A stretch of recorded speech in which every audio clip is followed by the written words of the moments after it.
Welcome back to the Price of Business, a Friday edition. I am your host, Kevin Price, talking to you about you and your business. I got Doug Vermeeren here on the program. He's a best-selling author, focusing recently on a book about how our emotions affect our money, our wealth. And I'm a big believer of this, in fact. I've seen a lot of people who are essentially emotionally crippled when it comes to their money. They may have adult children behaviors and our attitudes about money, fear regarding money. That which you fear, you don't attract, let me tell you, my friend. And so I was intrigued by this. Doug, welcome to the program. Hey, thanks for having me. It's good to be with you. Yeah, tell us real quickly about your book, the one that deals with emotion and money. Well, the latest book that I've written, and I've done a few that have actually focused on that because it is a core issue when it comes to money. But the latest one that we've just put out is one called Guerrilla Millionaire. And if you're familiar with the Guerrilla Marketing series, it's actually one of the books that's in that series, along with J. Conrad Levinson. And it's the series as a whole has actually been the number one best-selling business series of all time. They've sold 22 million copies, and it's actually used as a textbook at Harvard. And so it's now we're tackling the subject of money, and we've got some really incredible things to teach inside. Very interesting. So what made you interested in the whole area of money and emotions? Well, it's kind of interesting. For me, I've been a teacher of personal development for a number of years, and there's several core areas that everyone, as a human being, needs to develop in their life. And one of those key areas is obviously abundance and having the prosperity to be able to explore whatever it is that we need to be our greatest potential. And naturally, everything in life has a price tag to it and does cost money. And so money has always been a subject that I've been interested in, but also the emotional connections to it and sort of the brain science behind how our mind makes decisions with money and, how we stay focused, accumulating what we need. And it's a fascinating subject.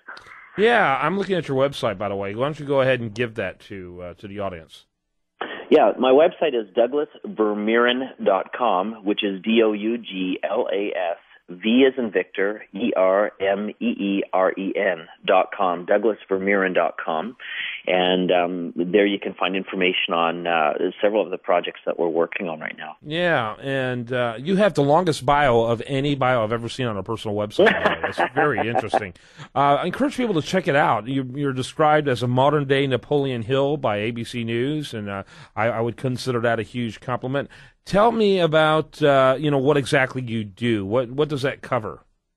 Well, essentially what I did is, when I was in college, I was a broke college student, and I ran into the book Think and Grow Rich that Napoleon Hill had written. And to write that book, he interviewed more than 400 of the world's top achievers in his day. Primarily it was innovators and inventors, people like Henry Ford, Thomas Edison, etc. And he studied primarily their behaviors. Well, when I read that book, I of course, endorsed everything that Napoleon Hill had to say, but I also wanted to form those relationships with the top achievers and do the research in our day because a lot had changed since that book came out, and that came out in 1937.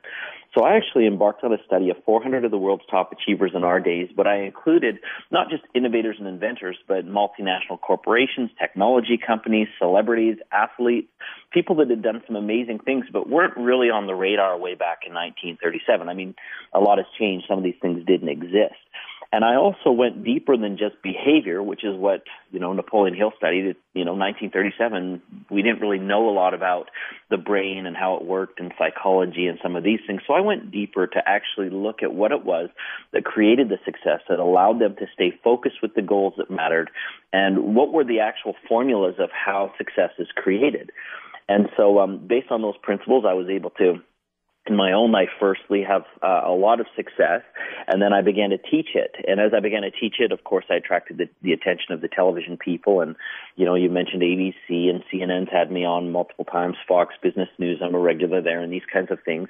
And so now, I've also written a handful of books, but I've tried to make these tools that I've learned from the 400 top achievers in the world accessible really to the everyday people, so that they can take these and actually get results. So I'm a little bit different than most teachers in the fact that, most of the coaches and speakers out there simply have read books and gone to seminars and they're regurgitating what they've heard somewhere else. So it's like you're getting a photocopy of a photocopy. With my photocopy, that's pretty blurry, huh? Yeah, definitely over time. But the stuff that I'm teaching, it's direct and it's result driven. The stuff that I learned is real world, and it actually works. And so I think that that's one of the biggest differences between me and most of the other people out there. Interesting. Let me ask you, exactly how you built your own personal fortune. What things were you involved in? Wow, I still am involved in actually quite a few. One of the things that I really love to do is I love to buy and sell businesses, which is very much like you hear people who will buy a house in real estate, they'll fix it up and they'll flip it or what have you. I actually love to do that with businesses. That's one of the things I really love to do. And I found a really good sweet spot with businesses, for example, with couples that are about to retire. I mean, they built a wonderful business. They've got great clients. They've got loyalty, etc. And they kind of want to retire, but they kind of don't. So what I do is I'll come in and I'll buy the business. I'll keep the original owners on for, support and management and that kind of thing. But I'll come in and then I'll actually just do a rework on it entirely with new technology, new ideas, and a variety of other things. And oftentimes either I'll keep it or I'll flip it, and that works really well for me. I also, of course, as an entrepreneur, love to start businesses from scratch, from the very beginning. So, I'm also very different than most personal development people out there in the sense that most of them are making their fortune by doing seminars. I would say, yeah, I make a lot of money doing that, but the majority of my money is made in other enterprises outside of it, real-world enterprises. So I really do have an experience of what I'm talking about there. Yeah, very interesting. Well, I appreciate you spending some time talking to us today. I think it's fascinating. And if you want to learn more about Douglas, you can check him out at his website. And again, it's Douglas Vermeeren. Vermeeren, excuse me. And Vermeeren, you got it. Yeah, it's spelled V-E-R. I bet the way I pronounce it is a very common error, I would assume, because you've got so many dang E's in your last name. But it's Douglas Vermeeren. And again, that's Douglas, VERMEEREN.com. And I'm sure you're one of those guys, you put in your name, you pop up all over the place. So I appreciate you spending time and popping up right here on this program.